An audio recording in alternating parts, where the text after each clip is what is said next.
Hello there, Commonwealth from. Never before has the starting area of a past Zelda game been prominent in the immediate game right after, since Tears of the Kingdom has not only its new floating Zonai Great Plateau, but also the original Sheikah one, following a crucial timescale. So be sure to leave a like, subscribe and press the notification bell as we're going for 2023 likes. And let's go over how Tears of the Kingdom will handle having two starting areas right next to each other. Technically speaking, the Great Plateau is appearing for a record third time. Fourth if we count the Great Plateau Sheikah Tower stage in Super Smash Bros. Ultimate. After all, that is where we heard the Nintendo Switch presentation theme for the first time in a game. Joking aside, it appears for the second time in the Legend of Zelda franchise, but it isn't the starting location of this game. Instead, that honor goes to this collection of Sky Islands.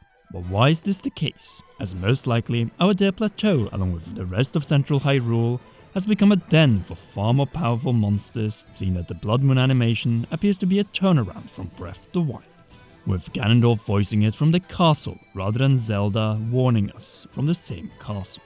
As the malice-infused monsters are being spawned at a partially refurbished Great Plateau, revived over and over again to eliminate this kingdom and her allies.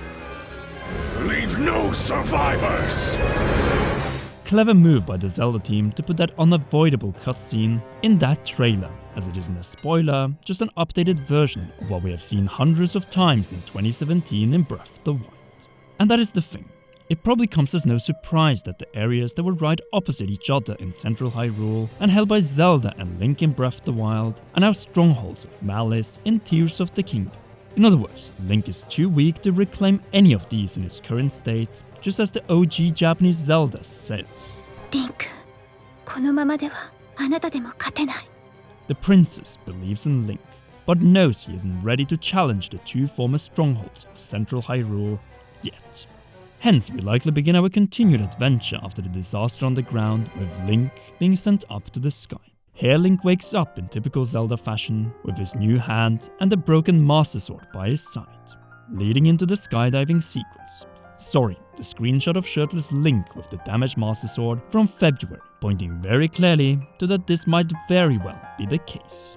First down here, as seen in the first gameplay demonstration by series producer Eiji Aonuma, we obtain the new green likely Zonai Sky tunic and complete our first Sky trials against the Zonai Soldier constructs, or much cooler Zonai Soldier golems in original Japanese.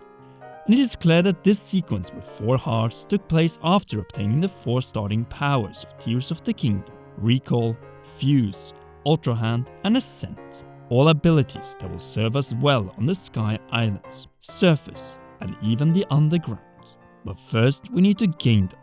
We all remember well the Sheikah runes being tied to immediate combat and puzzle trials on the Great Plateau in 2017. Magnesis, Cryonis, Stasis, and Proximity Bombs across 4 different shrines in each of the Great Plateau's corners. Here we first encountered the ancient Sheikah monks and received our first spirit orbs. Yes, we were very weak, but we were already gaining our first taste and experience of the great open air that awaited below the walls of this elevated surface. Hence, I believe that this collection of Sky Islands serve the exact same purpose, but are also at the same time an evolution of the formula found in Breath of the Wild. Since we are both aggressive, but also passive replacements of Guardians in the starting area. Though there are also differences, as the starting Sky Islands have actual NPCs instead of the one we had in the form of the old man at the Great Plateau, and even he was dead. But that is the life and death for the king. Breath of the Wild starting area was a death zone, but in these Golden Sky Islands, at least not everything is out to kill us. Just make sure that you walk up to a ranger, not a soldier, or else it's gonna hurt. Or you might just plummet down into Hylia River, close to the actual Great Plateau. And this is the thing, the 2 locations are actually surprisingly close to each other, as Many on Reddit mapped out, and from that one we can see that we don't even have to reach the dueling peaks to look straight up to the new plateau. Other than what we have referenced, what else is similar? Actually, a lot, as both have an optional boss of sorts. The Great Plateau had the first Talos, and Tears of the Kingdom in this circular arena the first Minecraft golem, though there could be multiple of them. But do you know what the Sky Islands have that the Great Plateau didn't? minecarts and rails to ride on them. So we have a blocky boss and vertical minecart rails with minecarts, plus plenty of fusing, crafting and even building. Now this is Minecraft.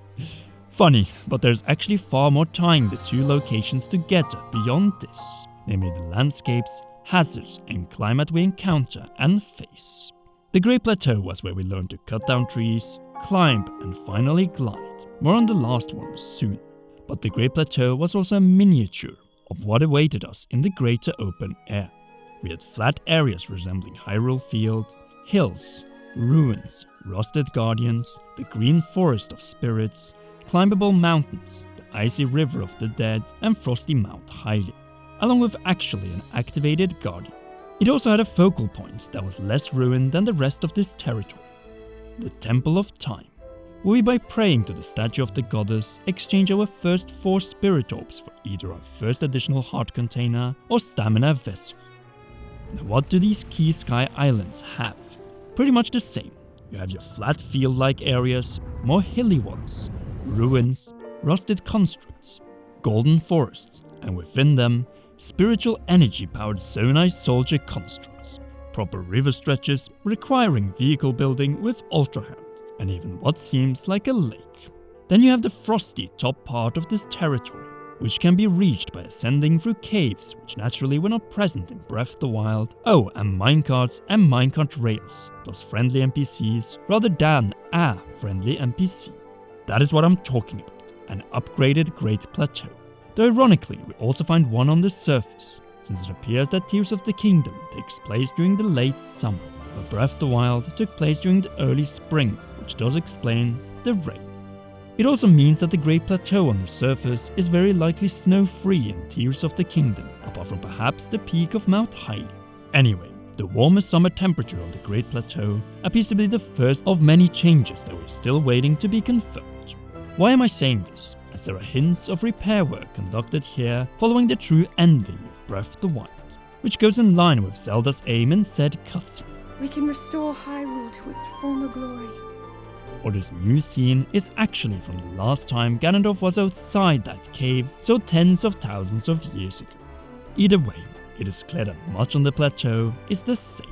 We still have the Temple of Time as the dominating structure, and a lot of emptiness, especially with the Sheikah Tower and shrines gone, though there are naturally Zonai replacements. Anyway, let's return to the Temple of Time, as it is here when we finally obtain the paraglider from King Rome and could depart for the Dead Kingdom below.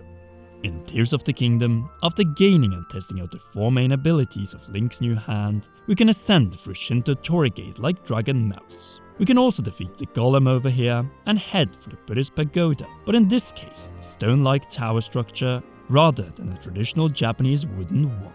There it seems that we could gain our first additional heart container to a 4, just as producer Eiji Aonuma had in his playthrough, or stamina vessel. Then we are likely to see the mural, an introduction of what happened long before the battle 10,000 years ago, and most likely the courage of the Zonai against the invading hordes of Ganondorf. Well, that and the relation that the Zonai shared with the ancient Highlands. You know, the ones that lived like our ancient Greeks and Romans, or the inspiration for Link's green starting tunic. At the very least, we're playing green again from the start of the game. Naturally, the blue is dead, as after this revelation, and perhaps some words from Zelda, whether she's alive or a spirit, we are likely to Open the gates! out of the pagoda tower, which we first ascended to the top. Though just like in the case in Breath of the Wild, we might first be informed of our 3 targets, collect the 7 Tears of the Kingdom, repair or transform the Master Sword, and when these have been done, confront Ganondorf in Hyrule Castle. Pretty much the start of Breath of the Wild, including the departure from the starting location down to the surface that we know so well. Well, that, along with the thing on Link's hip, that Monster Maze explained brilliantly. Not only that, very close to where we first landed with the paraglider and saw the famous headline, Hyrule Kingdom. And that, ladies and gentlemen, is the new and old Great Plateau, or if you prefer, 2 starting locations in 2 different Zelda games. In fact, I will dare to make a prediction based on the proximity of this geoglyph to the original plateau, that there might be an additional dungeon located here apart from the final trial beneath the Shrine of Resurrection. No matter what, we cannot wait to fully explore and re-explore these two iconic maps. And speaking of maps, you should check out our previous Zelda Tears of the Kingdom video. But what do you think? Has the Zelda team surpassed the Great Plateau with this likely so nice starting area of Tears of the Kingdom? Sound off in the comment section down below.